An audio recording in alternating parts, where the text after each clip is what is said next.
Okay, this ugly dog right here is me 58 years ago. No, 56 years ago. 56 years ago. This probably was taken around the 10th or 11th of May, 56 years ago. And it's a phony, it's a faux, it's false. Even though I'm dressed like a Marine and I have the dress blue on, that picture was taken about not more than 3 days after I arrived at Paris Island in 1968. And today is the 56th anniversary of my induction. And I have some documents here to show you, but I was shell-shocked when this picture had taken. When that picture was taken, I'd only had probably no more than 12 hours sleep in about 48 hours. 48 or more hours, I doubt I had 8 or 12 hours sleep. They were putting us through the drill. We got our heads shaved. We were doing the sea bag drag. It was a mess. I don't even think I had my permanent drill instructors then. You don't get your permanent drill instructors sometimes for a couple days. You're going through all this processing, and then all of a sudden when you're all processed with your gear, then they form you up into platoons. Well,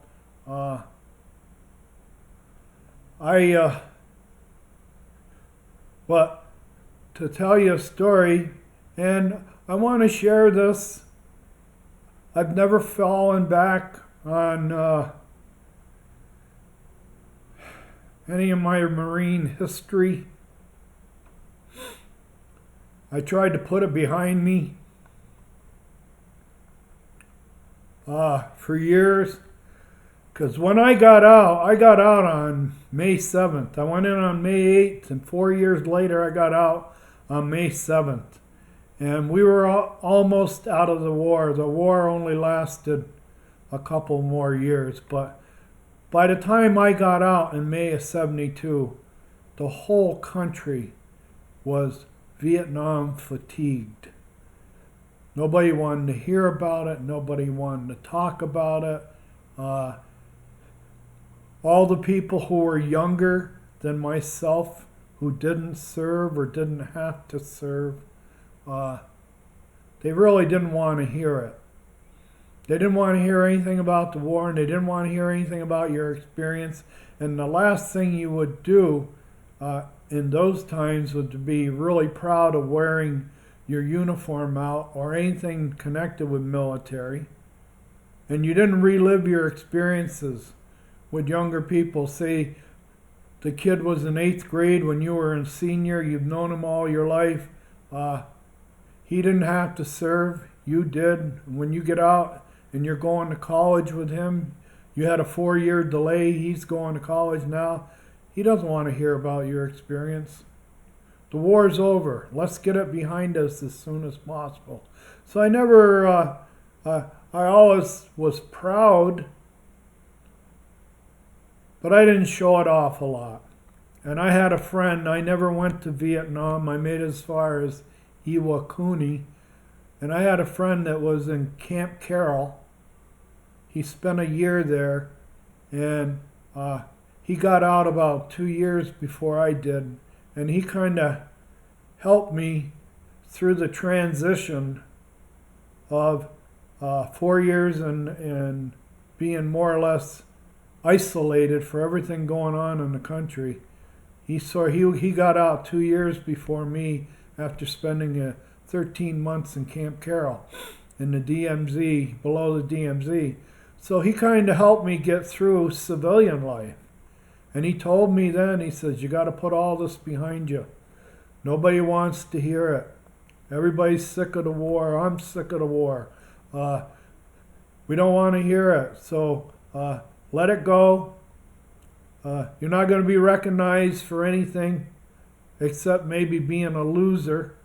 You got caught up in it and we didn't have to go. Now, I've looked at this enough, but my mother, it was told that when my mother saw this picture, she cried.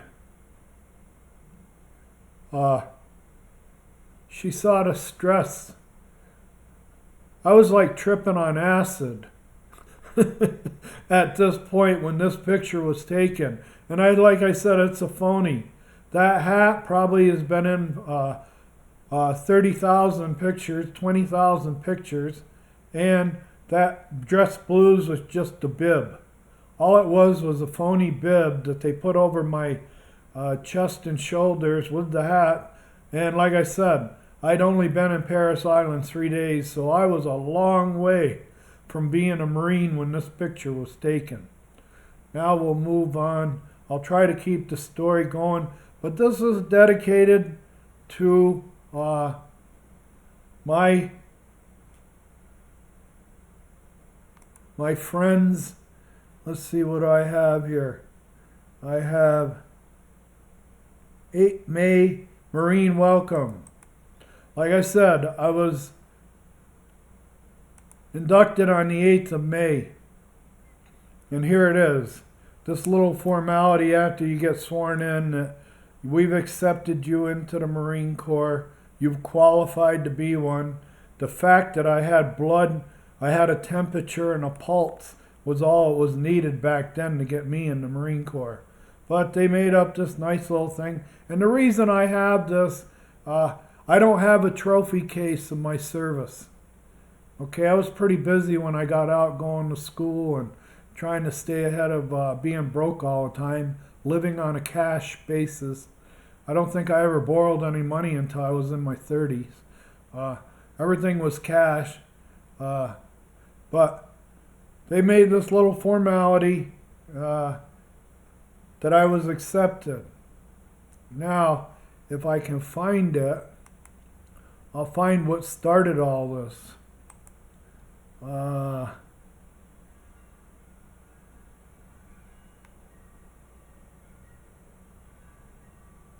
Right here. This is like getting a notice from your HOA.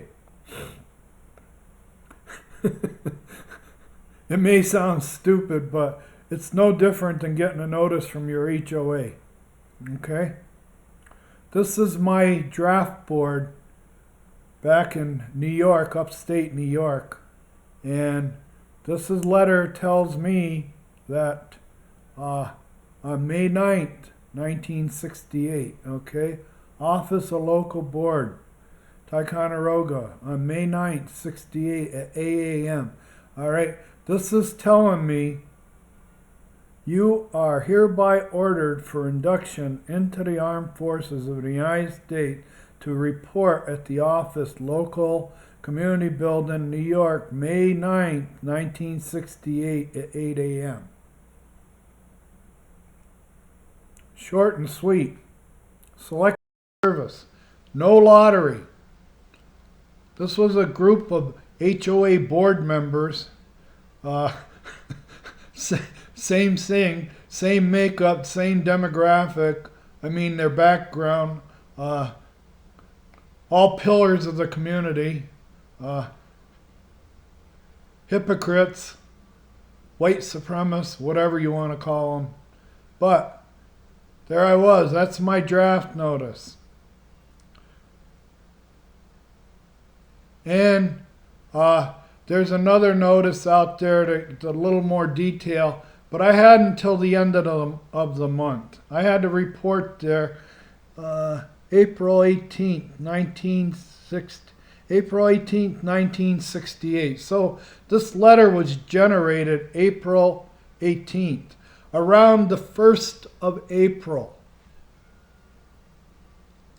our school, which was about 100 miles north of Albany, New York, chartered a bus to the selective service of the county.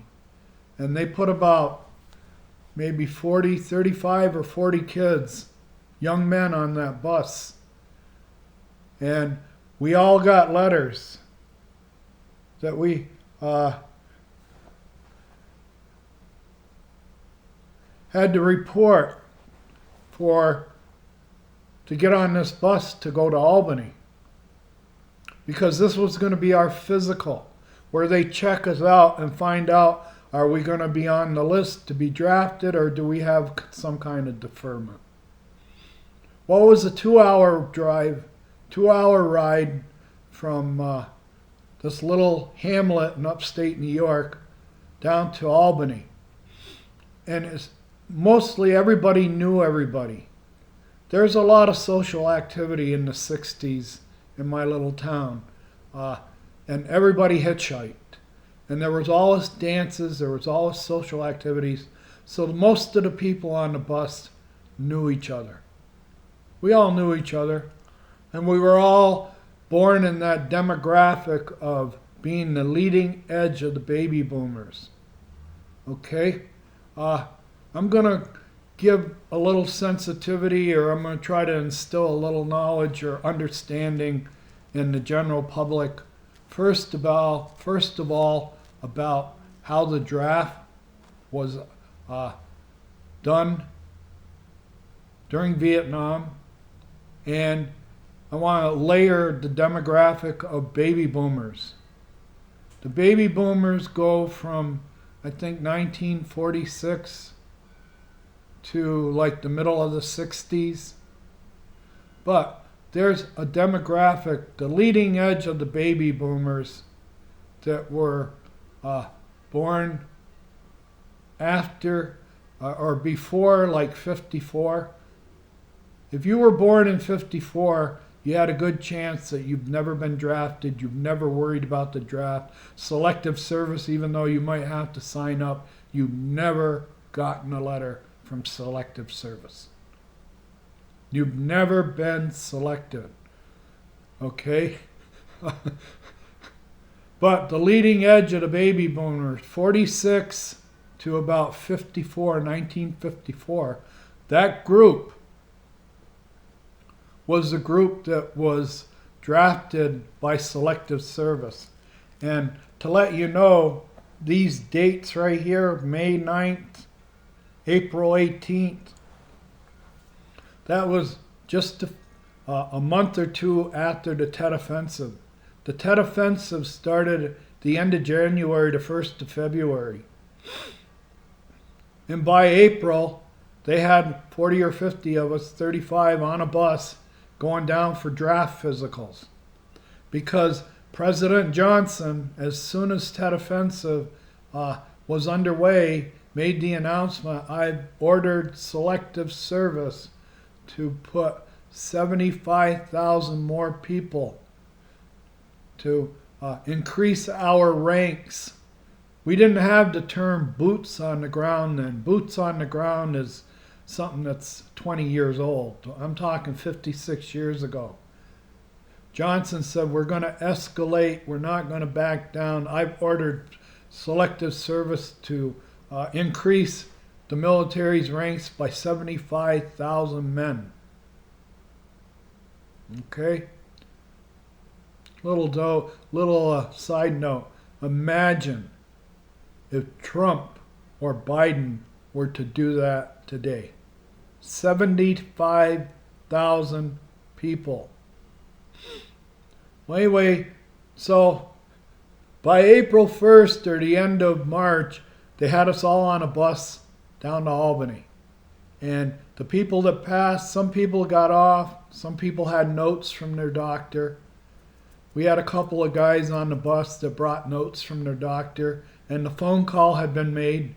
New York is corrupt. They have an underworld, especially when it comes to bureaucracies like draft boards. They had an underworld bureaucracy. The phone call had been made down to Albany. When these two guys show you their notes from the doctor, put them back immediately on the bus. They're too important to go anywhere. A couple of Donald Trump's cousins, well, that's what happened. We all got off the bus. We were mustered there in front of a guy in uniform. And the first thing out of his mouth was, does anybody have a note from their doctor? And these two guys stepped forward, said, yeah, we do. The guy says, get back on the bus. You're not going anywhere. We're not going to poke, prod you. We're not going to take your blood pressure. We're not going to take blood from you. We're not going to do anything and make you go through the drill. Go back on the bus and you sit there and wait for the next 3.5 hours until we process all these sheep, all these cattle. All right? You got a free pass. Get back on the bus. Well, they poked and prodded us, like I said, for 3.5 hours and put the rest of us on the bus. Well, on the way home, we had 2 hours to grill these two individuals. These are people we grew up with. We were in kindergarten with them. We went through everything with them, more or less graduated with them, and then now, I've known you all my life. What was in the note? And the first guy goes, I got asthma. And everybody laughed. Asthma? You've been a smoker since you were 13. You must smoke a pack or more of Marlboro Reds a day since you were 13. You don't play sports. You hang out. You have no reason not to quit. And you've been smoking since you were 13 and you got asthma? Yeah. So we go to the next guy. And what was in your note? Well, I get migraines. You're talking about a bunch of green vanilla wafers. We're talking, that whole bus was loaded with crackers. White vanilla wafers. White kids from white counties in white background, never had lived in the city, never been around anything urban, don't know what diversity is. Where we live, everybody's white. Okay? We're crackers compared to the people that are getting drafted by the city, from the city. These guys that were getting drafted off the streets in New York, Syracuse, Buffalo, all these cities, Albany, Troy. Those people had street sense. They were way ahead of us kids coming out of this tiny little hamlet up in the middle of nowhere. Okay? Well, anyway, nobody had ever heard of migraines. We all looking at each other, what's a migraine? What's a migraine? Anybody know what a migraine is?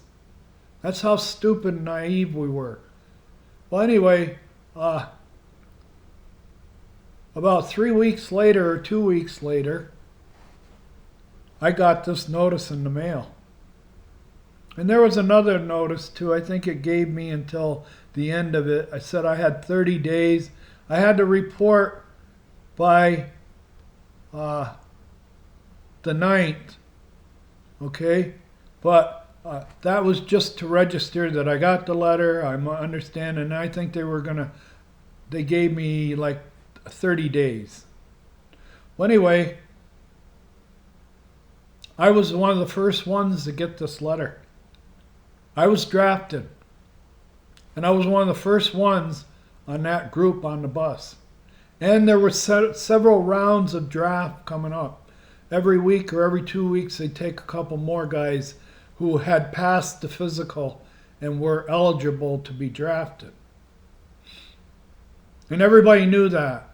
Anybody that was a street person hung out on the street in those days, even though we were crackers and naive. We are all current, talking to each other, all at social events, so we knew, they got another guy.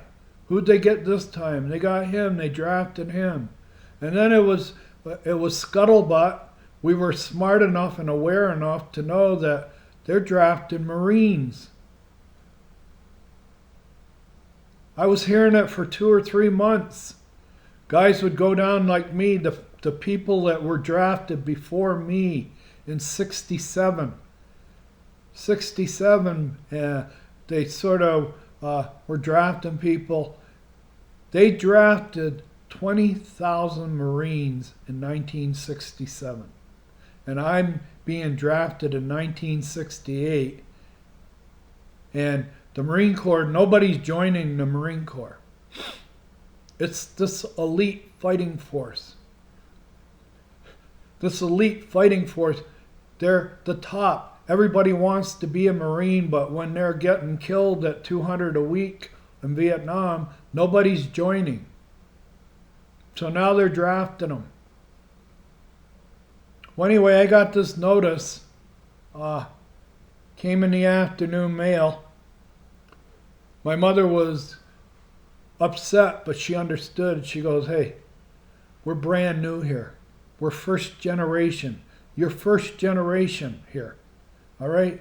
We're not woven into the tapestry of the DNA, this tapestry made up of all these cross-bloods, in-blood, re-blood DNA up here where everybody's connected and related to each other. We're brand new.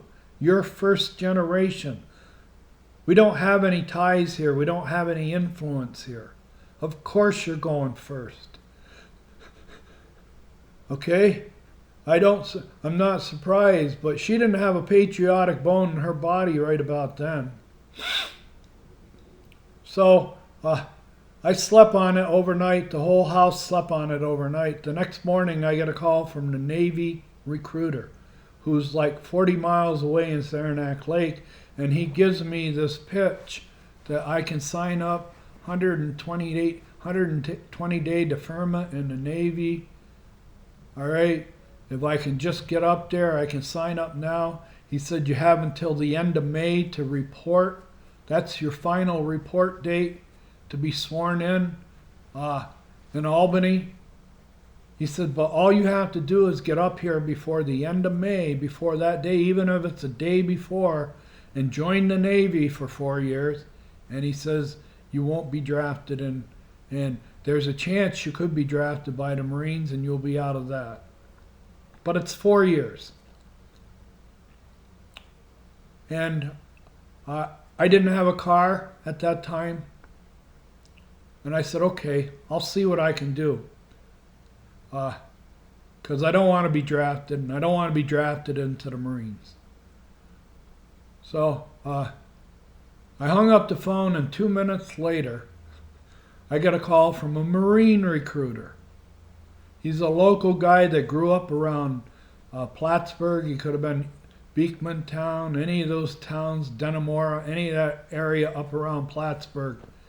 But he was a sergeant in the Marine Corps, and he was a local boy, and he called me up and he gave me the same spiel, only he says, I'm not even 2 minutes from your house.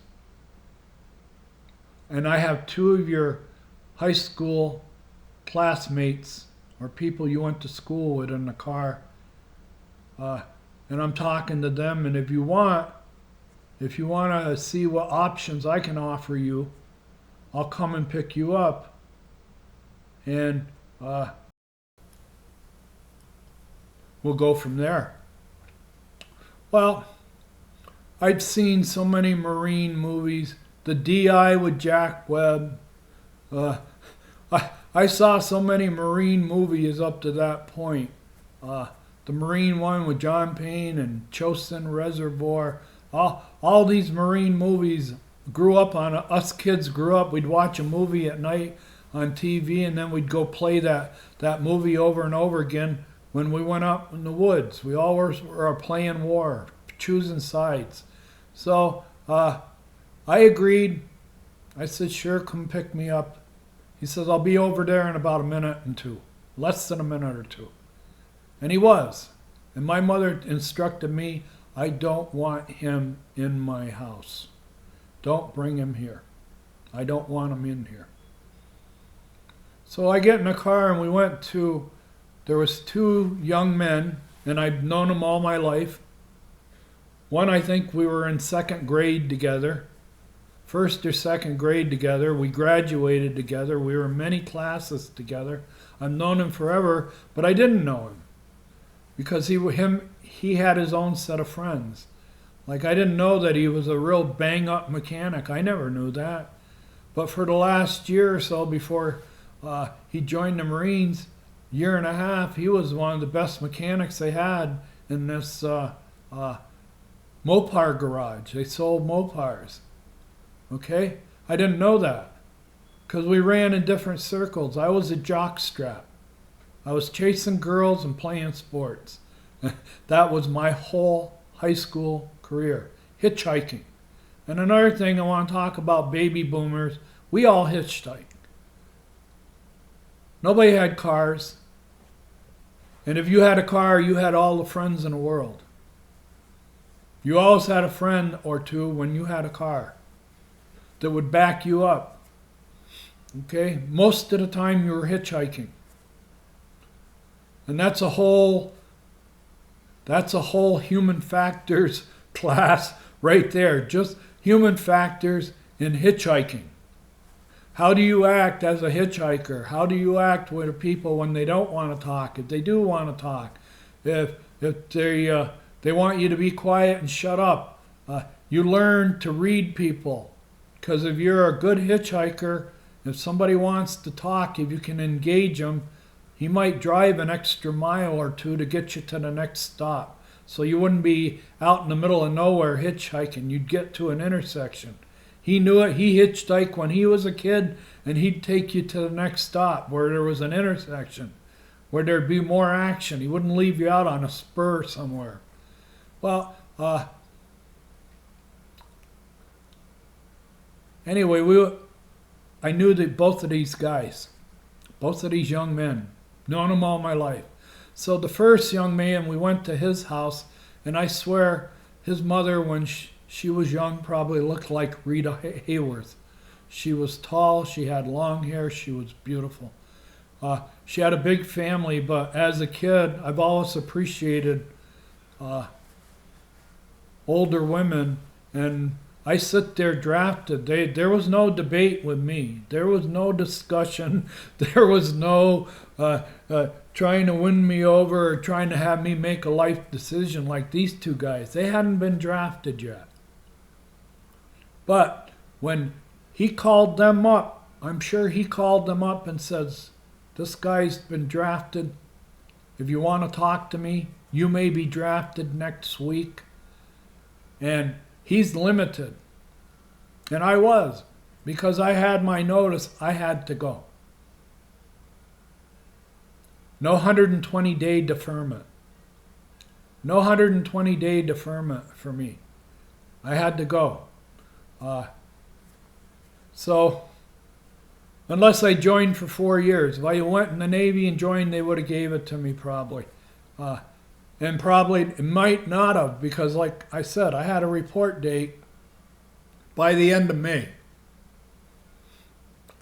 Well, it's like the 5th of May or the 4th of May when we're having these this get together in this young man's mom's kitchen, and she was a typical country mom, long beautiful hair, an apron on, big kitchen, big country kitchen, sitting at a big country kitchen table. I was on one side, these two were on the other. So we spent time there, more or less so the recruiter could schmooze the family and get to know everybody. And then we got up and we went to the other man's house.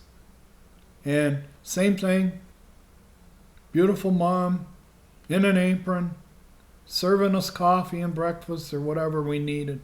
Sitting there listening to everything. I think even the man's little brother, who was about 6 or 7 at the time, was walking through in and out of the conversation. Well, we were there for probably an hour and a half or 2 hours.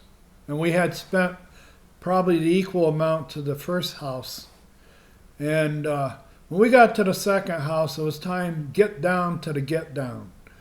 You know, it's like the guy's got the papers, he's got sign right here, but he started laying down some facts, and he told everybody, he says, if you join the Marines for 2 years, you're going to Vietnam. You'll be in Vietnam in 8 or 9 months. I promise you.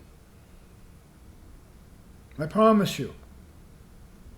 So, and then he pointed to me and he goes, I can offer you two right now because you haven't been drafted yet.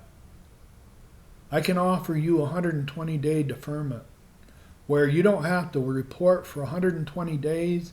And if you sign up for 2 years, you're only going to serve a year and 8 months. We're going to take 120 days off your enlistment. And you don't have to report for 120 days. And I want to remind you, next week, when they have the next roll call or the next round of drafting, and we have a lot of rounds ahead of us, 5,000 men. We're looking for any man that's breathing and got a pulse. Okay? So they agreed, and in front of this the young man's mother, they both agreed to join because they were like me. I mean, you wouldn't believe the kids, the early baby boomers. We grew up on so many Marine Corps war movies. Wake Island. I mean, Send More Japs. I mean, everybody wanted to be a Marine. I can remember seeing a 20th century show with Walter Cronkite where he cameoed the Marine Recons. This was about 1960, 61. He did a half an hour or 45-minute show on Marine recon training, where they put these Marines, after all the physical training and everything, they put them inside of a silo of water to simulate getting out of a submarine, where they'd open up the hatch underwater and then you'd float up to the surface 100 feet or 60 feet. And they showed that. And for a young kid, I mean, you're eating this up. You want this so bad. So they joined. And the first young man joined for 3. And the second young man, whose house we were in, joined for 2. And he had a solid job with this car dealership, this local car dealership. And they may have told him, get your 2 years out of the way, come back, we'll have a job waiting for you. That might have influenced him. And he wasn't a street person like I was. I was all over. I went everywhere. I was hitchhiking. I had more girlfriends in high school. I think he had one girlfriend his whole time in his life. He only had one girlfriend in his life. I had about 15 by the time I got out of high school, and everyone was a smoking hole, a crash and burn. Okay? More or less, I proved to myself by the time I graduated from high school, you have no business getting married. Okay? You are too honest with women. They don't appreciate it. Okay? So what happens is he's got these 2 people locked in. 1 for 3, 1 for 2. And I've been sitting here reading. He brought a briefcase filled with all kinds of brochures, documents. So I picked up this Marine Air Wing thing, and I was reading that, and I understood it was a 4-year enlistment. But when he said anybody 2 year, and he more or less said whether you go in the Army, the Marines, if you go in for 2 years, Army or Marines, within 8 months you're going to be in Vietnam. You're going to be in a foxhole in Vietnam, Army or Marines, if you sign for 2. Well, he finally gets to me, and I've been reading all this documentation. I've been out of the loop. All the negotiation that's been going on with these 2 guys, I'm out of. I've had time to just sit and read.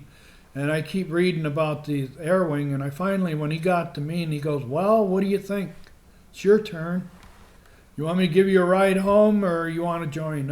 And I asked him right up front, I said, what's this Marine Air Wing deal for 4 years? And he got right in my face. He got right in my face, and he goes, that's 4 years. I said, I'm not worried about the 4 years. Just, what is it? What is it? And he goes, you're going to be a flying leatherneck. Did you ever see the movie with John Wayne and Robert Ryan, the Flying Leathernecks?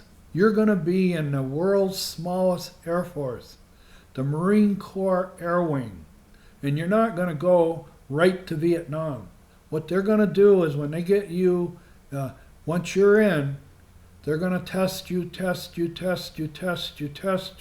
find out what you got between your ears, and the more you have between your ears, the better the job you're going to get. And you're going to get a lot of training, and they're going to train you how to fix airplanes. You're going to be in the air wing. You're not going to Vietnam right now, okay? They got to train you first. So I went for it. I said, and then he says, well, wait a minute, because this is a special event, I got to make a phone call. I got to make a phone call on this, because it's a 4-year enlistment. And it's air wing. There's quotas and time slots we have to meet to get you in the air wing. So he asked the lady, this was before cell phones, can I use your phone?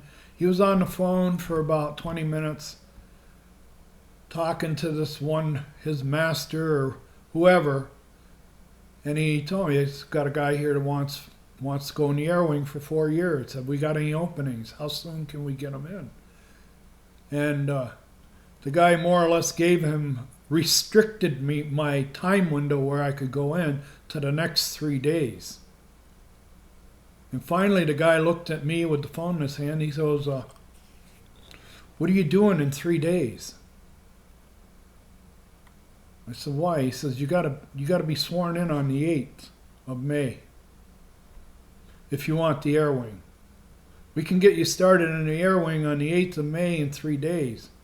Now, I had just gotten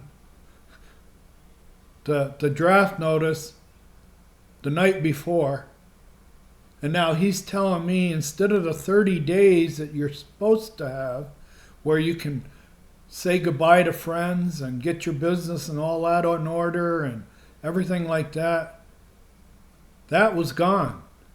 He's telling me if you report for the Army, you don't have to report until the 30th of May or the 1st of June. But if you want the air wing and you want it now, you got to be out of here in 3 days. So I said I went for it. And that meant that all that partying I was going to do, all that saying goodbye to all my old friends, all putting my house in order and everything before going was all out the window. I got my draft notice, and about 4 days later I was sworn in. That 30 days grace period was gone. No 120 day.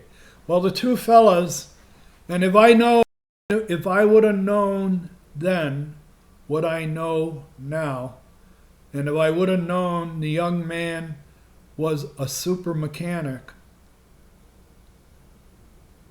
if I would have known then what I knew now, if I could take all my hindsight, I would have been on my hands and knees tugging on his mother's apron strings to beg her to make him join the air wing with me for 4 years. If he would have joined the air wing, he wouldn't have been in the foxhole 8 months later when he got overrun and killed.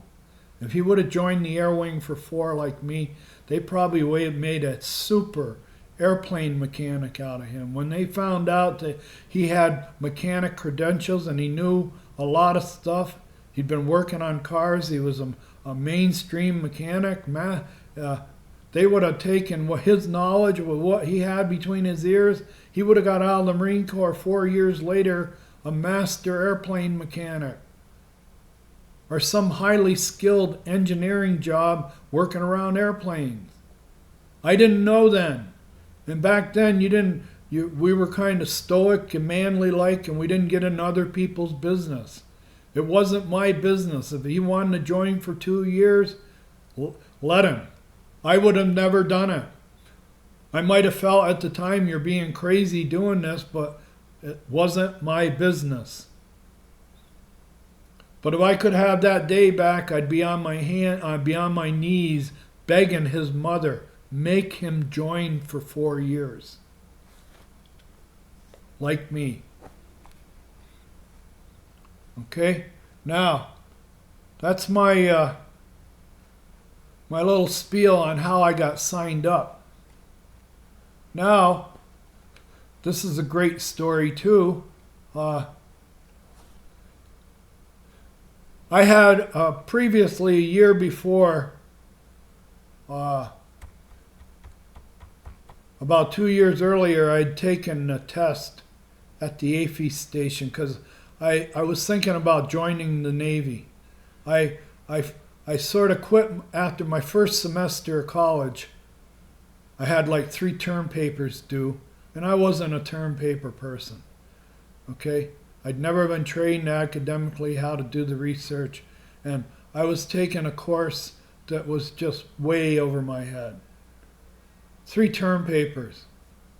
So at the end of the semester, I went up to my department head and says, I don't have any of these done. I haven't even started them. I'm in a course that's too much for me. I can't, academically, I'm behind the ball. And the guy expected that. Because he had put like 60 people in this class in September. And on the first day of September, he told us, I expect only half of you are going to be here in June or May. At the end of 2 semesters, I expect half of you are going to be gone. So look, one side, look the other side, one of you is going to be gone by May. And that's why he made the course so tough. So when I went in, he understood you're making classes. It isn't that you're late. You don't have punctuality problem. You show up at class. You participate and everything else. But I don't even have these term papers started. And he let me out. He said, we'll let you out on good conditions. You quit on your own. I'll let you off. You can come back and apply at another time. You haven't lost anything with the college. I expected that. You're just one of 30 of people that I expected to get rid of this year.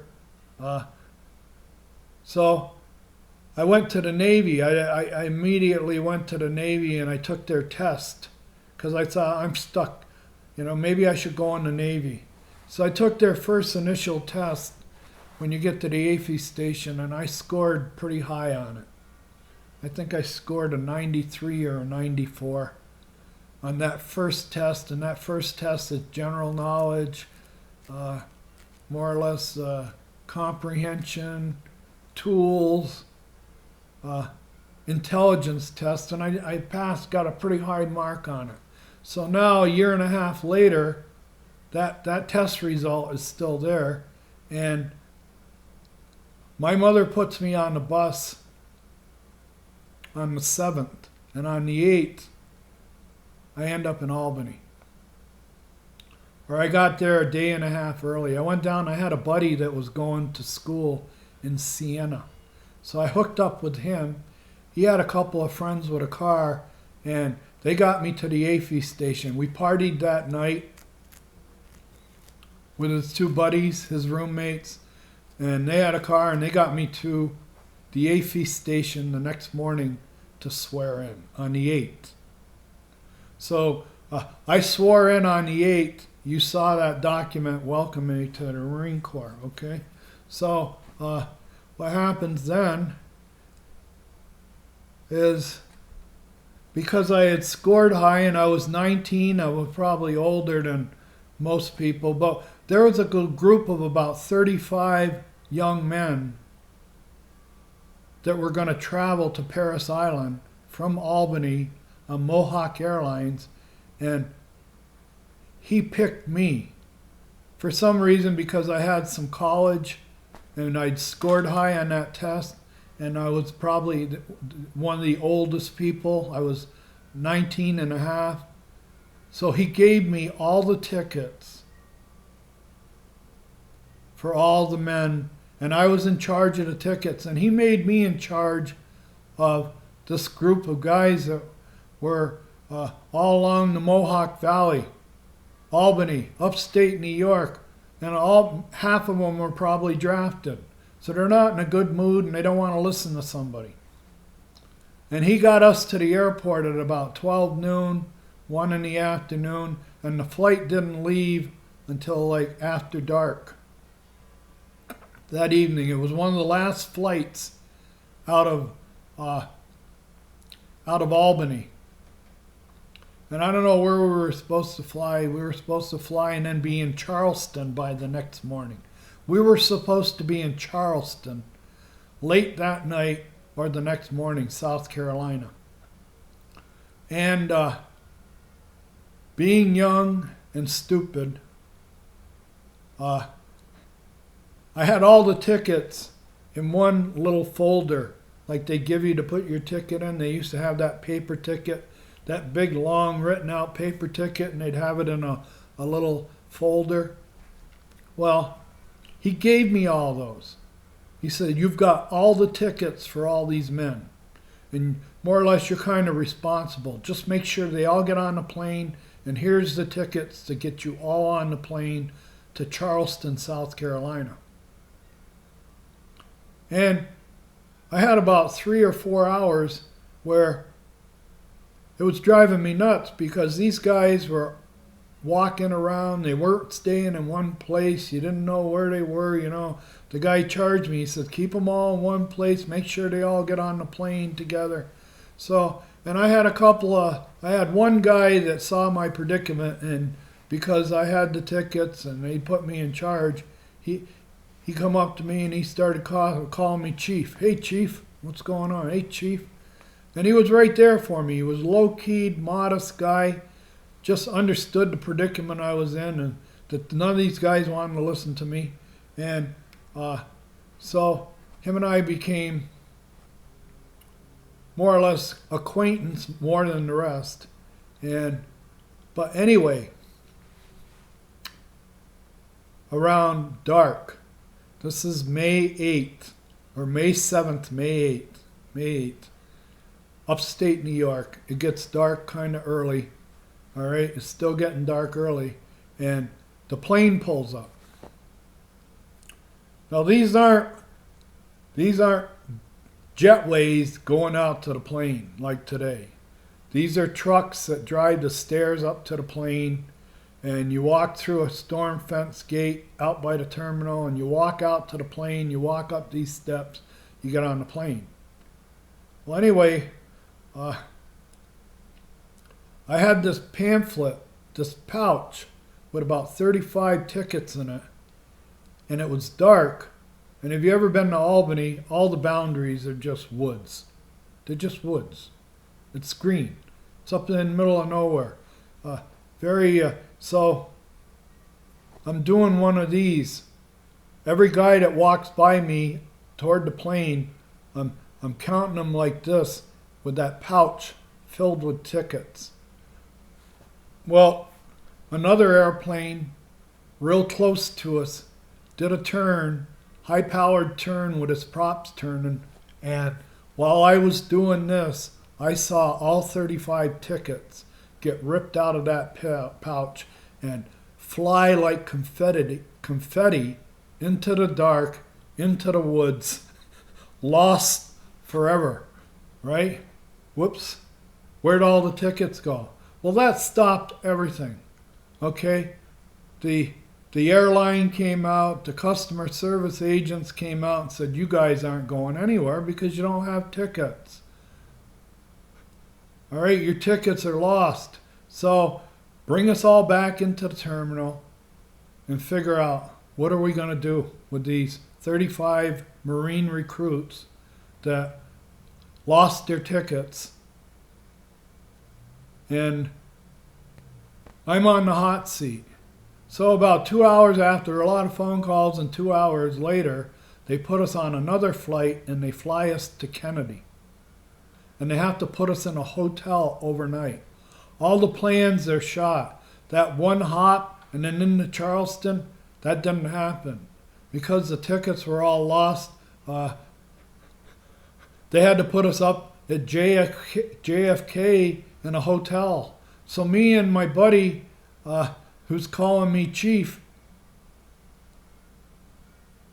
or I was calling him Chief, one or the other, we were sitting at the bar that night, and whatever money we had left over, our parents had give us for our little trip to Paris Island, we were spending at the bar, drinking until it was all gone. And the next morning they put us on a plane, and by that evening we were in Charleston, a day late.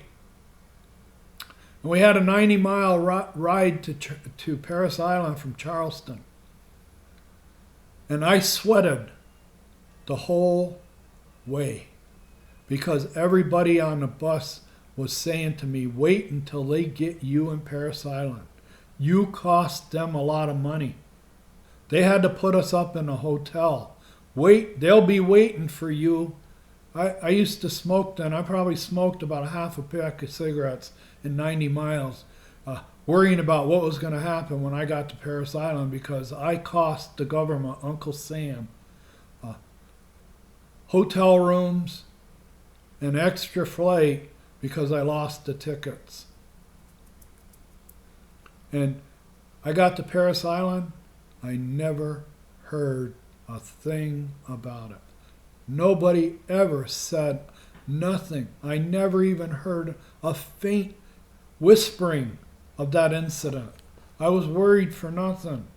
Now, let's see if I can. All right, this is my DD-214. Okay.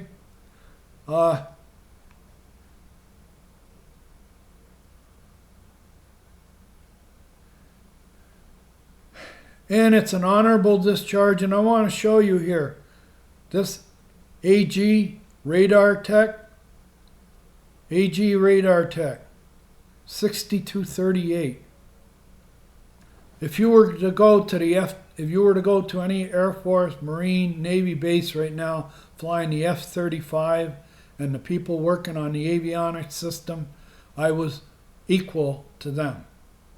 The F-4J was the latest thing in the Navy and Marine Corps inventory. It was the newest plane in their inventory. It was state of the art. And I was a tech on it.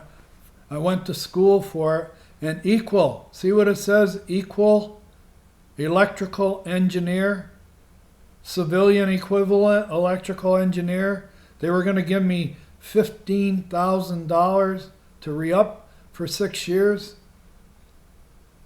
And I want to apologize or whatever, or thank Marines that humped in Vietnam, people that went to Vietnam and had to hump over there and saw combat and terrible things. My Marine Corps was a country club compared to that. All right.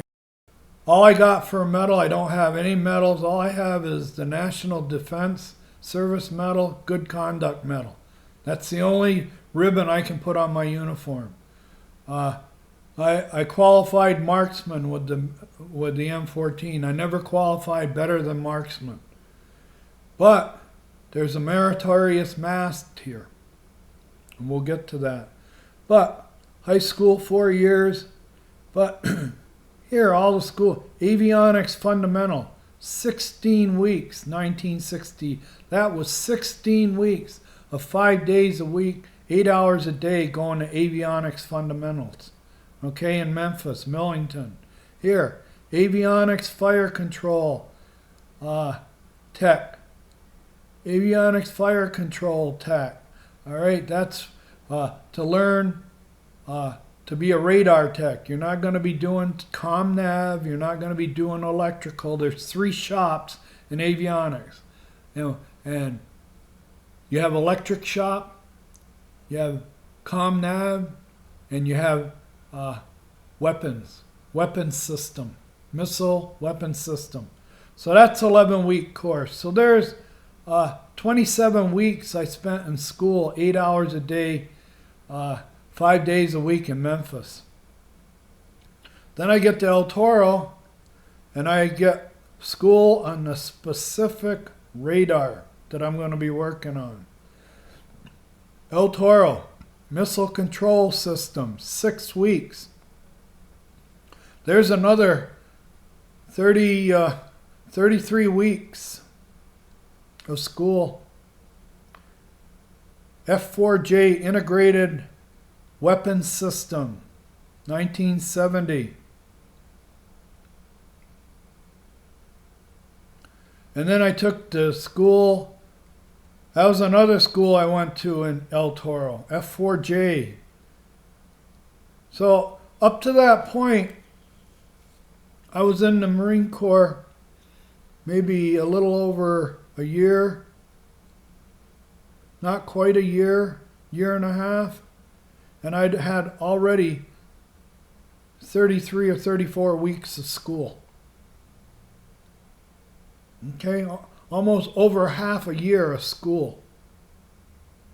But that's all I got to say. I've never been in combat. I don't have a bunch of ribbons. All I got is this little red and yellow one that you put on the front of your thing, but I've had all this schooling here. Okay? Now, but this was my discharge in the C-15,000. That's how much the re-enlistment bonus was. I was eligible for a 15,000 re-enlistment bonus. Okay, if I would have signed for 6 years. And I didn't. I got out.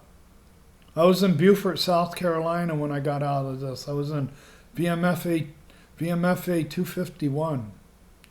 Now, I'm going to show you what they thought of me.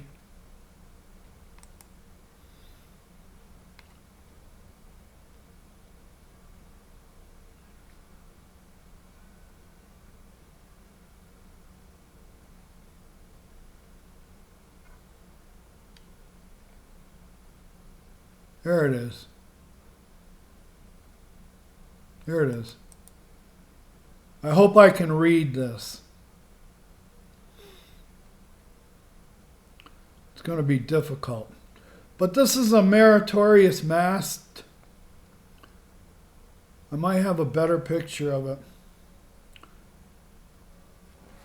But Corporal Lasham has been a member of VMFA 251 for over 8 months. During this period, he has proven himself to be one of the best fire control technicians in the Navy, Marine Corps electronics maintenance program. He has consistently demonstrated his technical knowledge and abilities by taking on extremely difficult tasks and getting the job done in the shortest amount of time possible. He also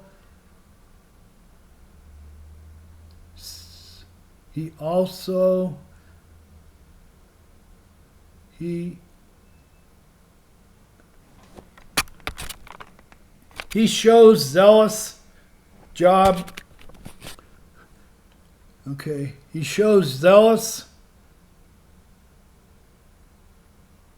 enthusiasm and possesses the type of can-do attitude desired in all Marines. His aggressive troubleshooting procedures are enhanced by his thorough knowledge of the 3M system. That's the Marine Corps maintenance system. Corporal Asham devotes long hours to his work, but still keeps a clean and neat appearance at all times. His professional attitude, devotion to duty, and leadership contributed significantly to this squadron's successful missile shoot while deployed to Puerto Rico. It is with congratulations and thanks for a job well done that I award him this meritorious mast. And it says this letter will be forwarded to the Commandant of the Marine Corps. I don't know how many Marines got out with a meritorious mast. The only reason I didn't even know about this. My mother kept all my records. She kept a lot of stuff. I could have cared less about reviewing any of my records when I got out of the Marine Corps. I was looking for girls and partying and having fun, and I was very busy with college. So I didn't have time to pursue any of this. It wasn't until we sold the house and I started going through all my mother's stuff.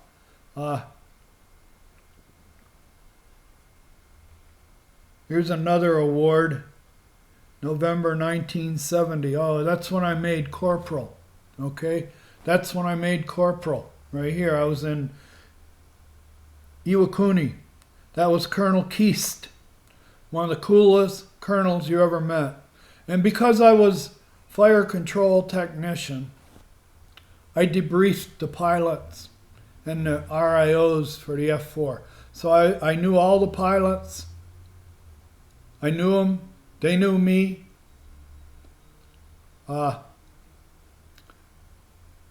Whenever there was a problem, whenever they rode up the radar, I was the guy that debriefed them. So I was on not a first name. I always tried to use courtesy, military courtesy.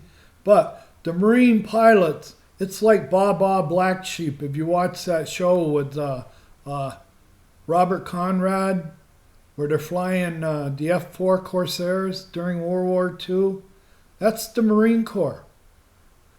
Marine officers really don't care about military protocol, especially when you're out on the front lines or if you're out in a remote place. All that pilot cares about is that you give him an airplane that he can fly out away with and fly home with. He doesn't care about this saluting and all this yes sir, no sir, and especially in the Marine Corps. The Marine Corps, every pilot in the Marine Corps knows that every mechanic in the squadron is working with a rock and a stick compared to the Navy. Because these pilots take weekend passes. They're all flying. Any flight they want to make to go see their girlfriend, they chalk it up as training and they take off. And if they land on Navy bases or Air Force bases during their travel, they see the difference. They see the Navy's got all the bells and whistles, everything that they could possibly have to do good maintenance. The Air Force is even worse. The Air Force, they replace parts that only got 10 hours time on them because it's a time change. It's only flown 10 hours in 6 months, but every 6 months we got to change that part to a 0 time. You wouldn't believe. But that's why the pilots, when they get with their fellow Marines, mechanics who are fixing their planes, aren't worrying about military protocol. They understand these guys are doing twice as much with twice as less, with half of what the Navy people have. We have dedicated mechanics. If we could get the tooling and the parts and the materials to them like the Navy and the Air Force had, we'd be doing super things. So they weren't real big on protocol. And this Colonel Keats right here in Iwakuni was the greatest guy. He took us on a ski trip. I've got pictures of me standing next to him on a ski trip. I used to talk to this guy, this colonel. He was a colonel, a full colonel. I talked to him like he was just another person. And he wasn't coming down on me with military protocol.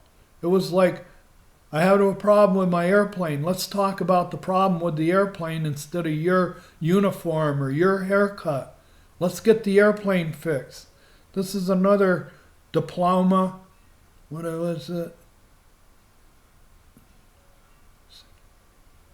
Bureau of Navy Personnel. Satisfied. Probably that was a school. Another school.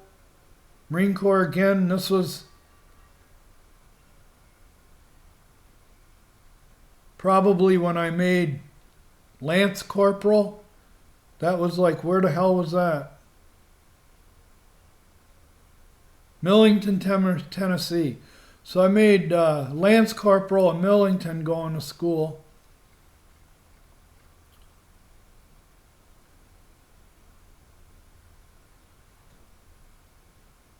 Here it is. Okay, remember that other one I said? I had until the 29th of May. Here it is. This is the official document. This followed. It says May 2nd. So they sent this letter May 2nd. This is a follow-up letter to the first letter.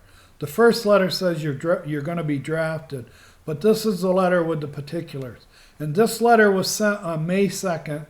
I probably got it on the 4th or something like that. And on the 5th is when I signed up. And 3 days later, I was in the Marine Corps. Okay? Now, it says 29 May is 7:30 you're supposed to report. That's my draft notice. And like I said, since about 1975, 74, nobody's ever gotten one of these notices. The people who came after me don't have a clue. This was a reality. Okay? This was a reality. Let's see what else I have here. That's my DD 214. Welcome Marine Corps. Avionics School. There's another diploma for Avionics School, Class A, 1969, 18th of April.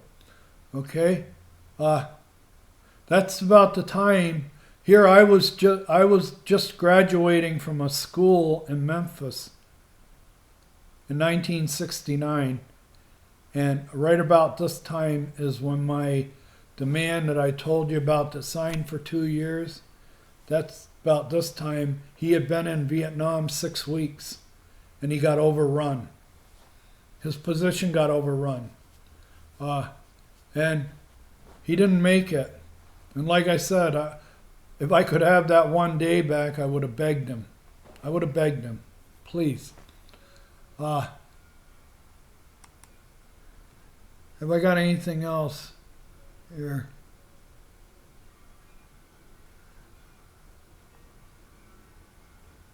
But, we'll get back to that picture right here.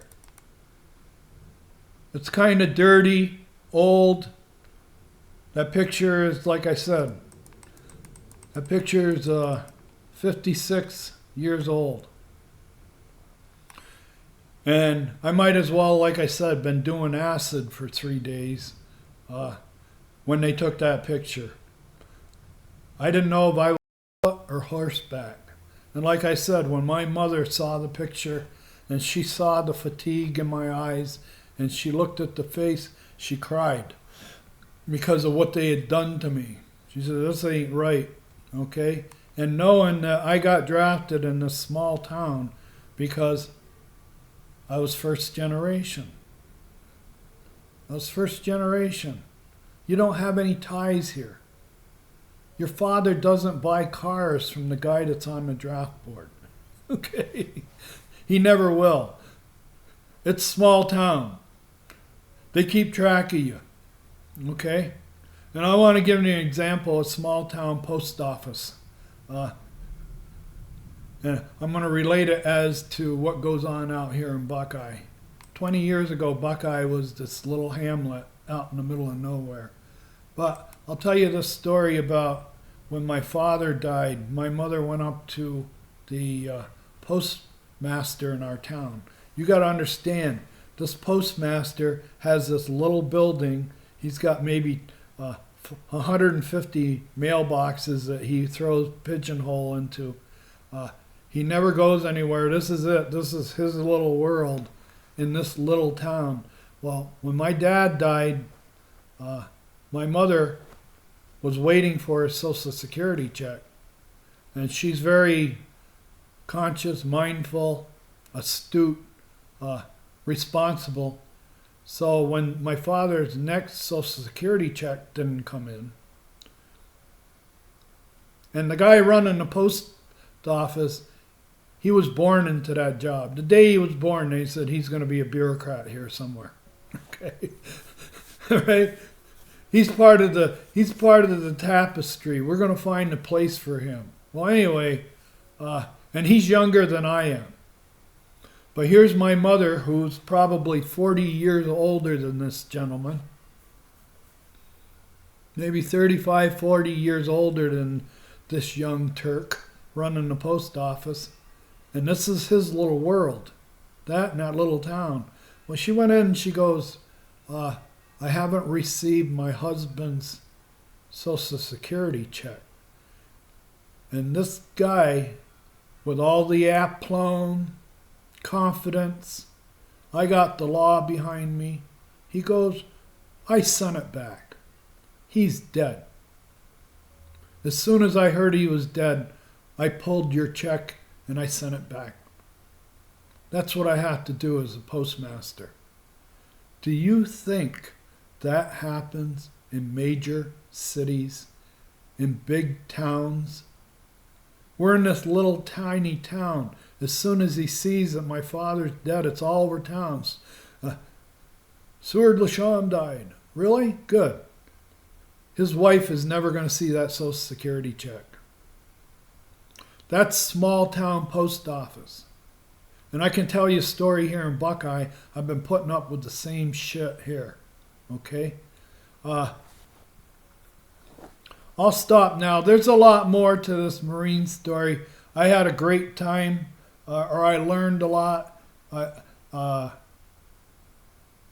I ate, drank, slept the Marine Corps for 4 years. I ate their food. I slept in their quarters. I had to go with what they were paying me. And I think when I got out as a sergeant, in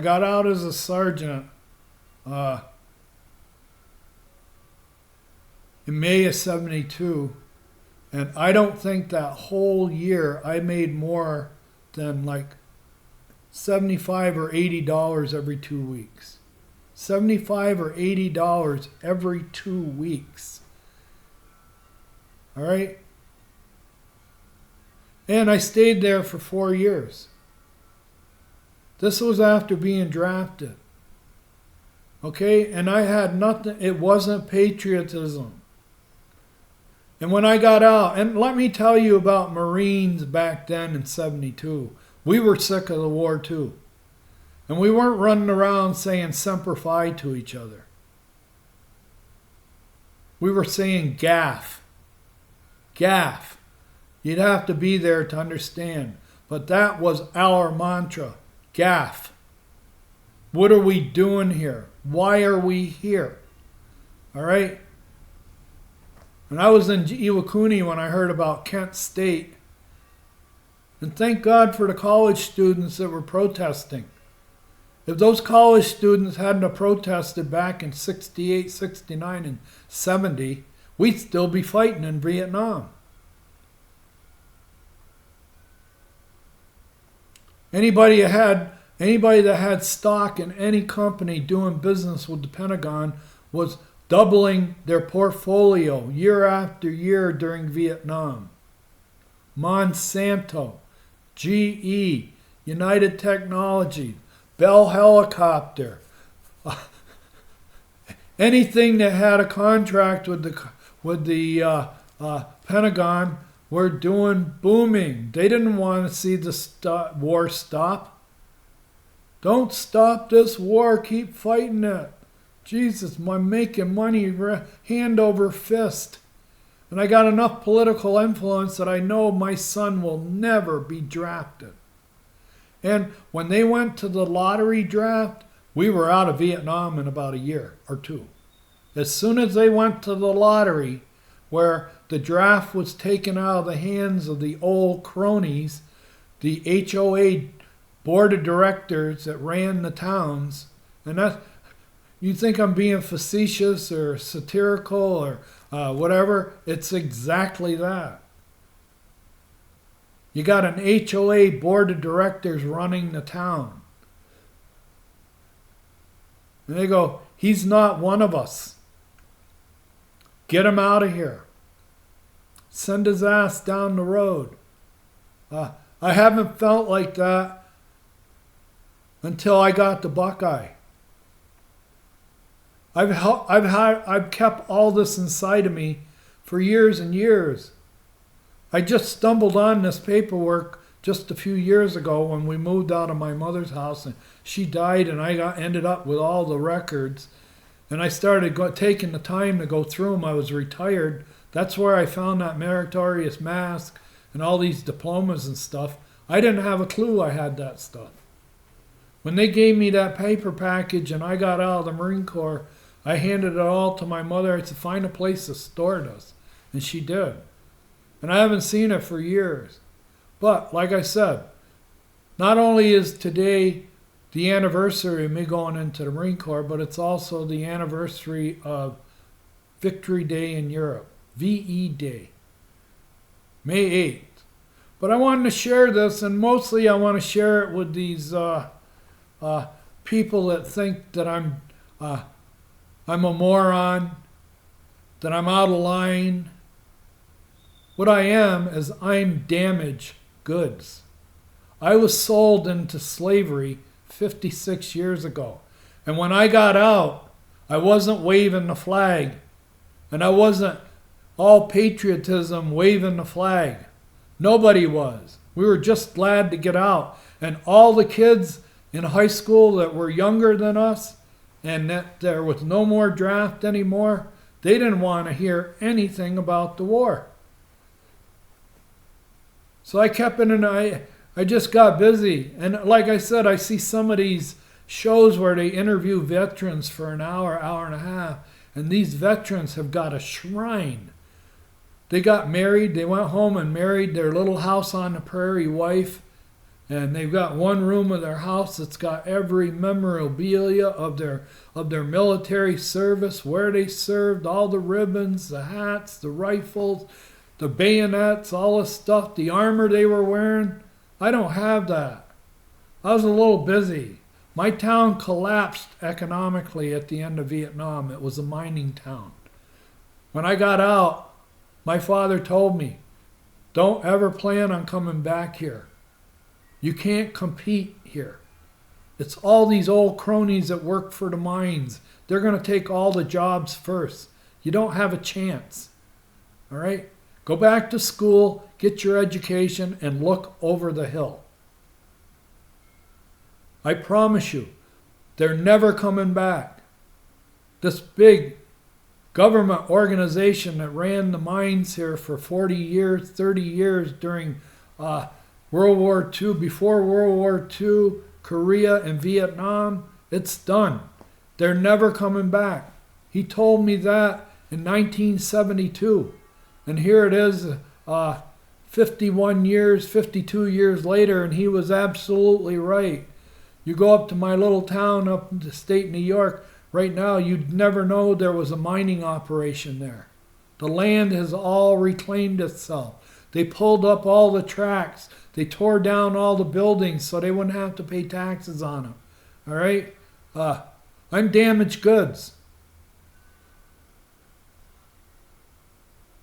I didn't have a job to go back to. It isn't like I went back to like the Midwest where everything was booming. Vietnam launched the Midwest. It launched the Midwest economically. Because all the contracts for building stuff for the war were coming out of the Midwest. And making cars, everybody was buying a new car. The first thing a Marine did when he got home from Vietnam, or an Army dude did when they got home from Vietnam, the first thing they did was go out and buy a brand new car. The whole economy was booming. And here I was from 68 to 72, while all that boom was going on in civilian America. I was in the Marine Corps in a steel box on the bottom of the ocean, making sometimes no more than $44 every 2 weeks. I think when I was in Iwakuni, we made $44 every 2 weeks.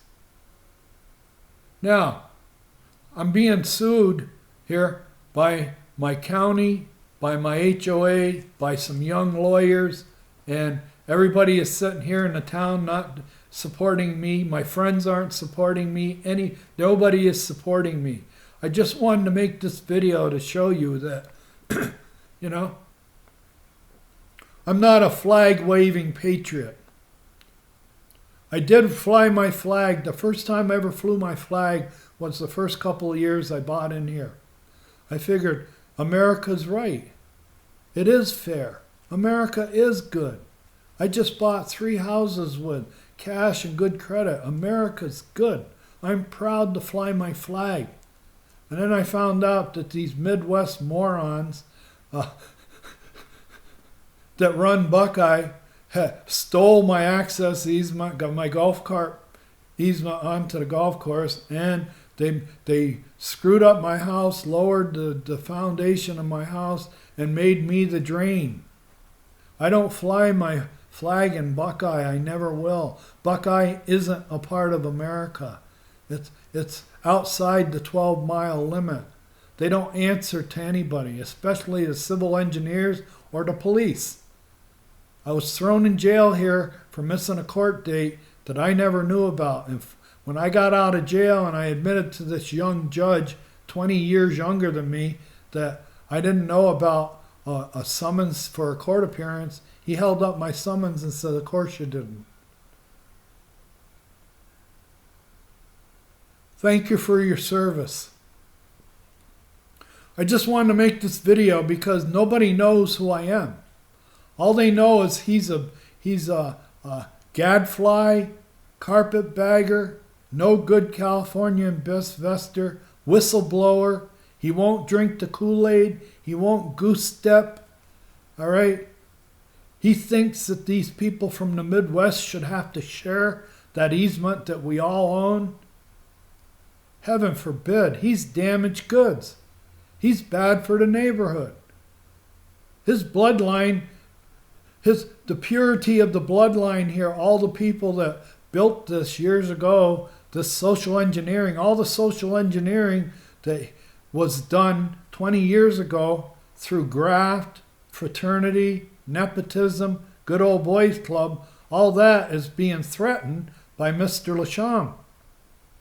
He wants to bust up that continuity we had over in that neighborhood, where the people from the Midwest, even though they're not here half the time, they get to tie up the easement for the rest of us. Forever and ever. Thank you for listening. But like I said, I'm damaged goods. I know too much.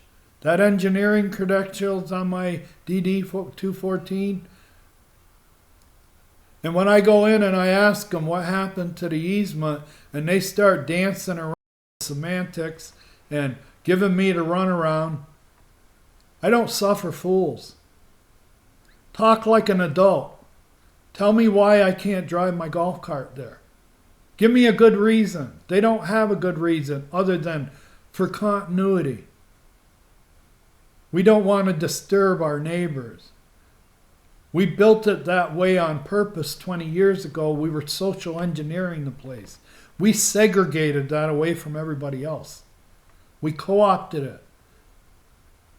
We took it out of service. We redlined it. I've been paying tribute for 19 years to some stupid rednecks from the Midwest that don't know how to share. They buy into an urban community and they don't want to play urban. We want to bring our farm with us. Now, I've got the grading maps and the utility maps for the Sundance Active Adult Community. They're 20, 22 years old. Okay? All through the maps and documents and the manuals, the word comes up, urbanization, urbanization, urbanization. It's all through the language, urbanization, when they talk about the plan, urbanization. Urbanization, the definition of it is that when people come from the country and they give up what they have in the country to live in the city. You're out in the country, you're 20 miles from a 7-Eleven. You move into Buckeye, Sundance Active Adult, and you're 100 yards away from one. In the country, you're 20 miles away from any EMTs or a fire department getting out to you. And here, they're 2 minutes away. Okay? That's urbanization. Part of urbanization is you can't bring your 100-acre farm with you. That lot you just bought is the biggest lot in the parcel. And it's the biggest lot in the parcel because it has an access easement that is an encumbrance on the lot. The lot has an encumbrance on it, an access easement. But they took it out of service. When that plan got out here 20 years ago, these rednecks, supported by the rednecks from the Midwest, said, Jesus, they're trying to make this place look like New York City. We're not going to let it happen. We're not going to make you give up your farm. We're not going to make you share that easement with everybody else. Like I said, when I was in the Marines, nobody was running around singing or saying Semper Fi. We weren't patting each other on the back going Semper Fi every day. We were going gaff, gaff. And I never paid the Patriot card even when I got out. And when my buddy told me, he says, you got to let it all go and put it behind you. These people don't want to hear it. Even Korean veterans. I went up to the local VFW, which was all these old Korean drunks. And this old Korean veteran, I go in there with my long hair and my beard because I'm in college, and I said to him, I never made it to Vietnam, but is it possible to be part of the VFW here? And he told me, no, you got to be a combat veteran. And more or less looked at me with my long hair and my beard and more or less suggested it. The guys from World War II, Korea, they look at us like, you lost the war for us. You guys and you and your college demonstrators lost the war for us. If you guys would have manned up and fought a little harder, we might have won in Vietnam.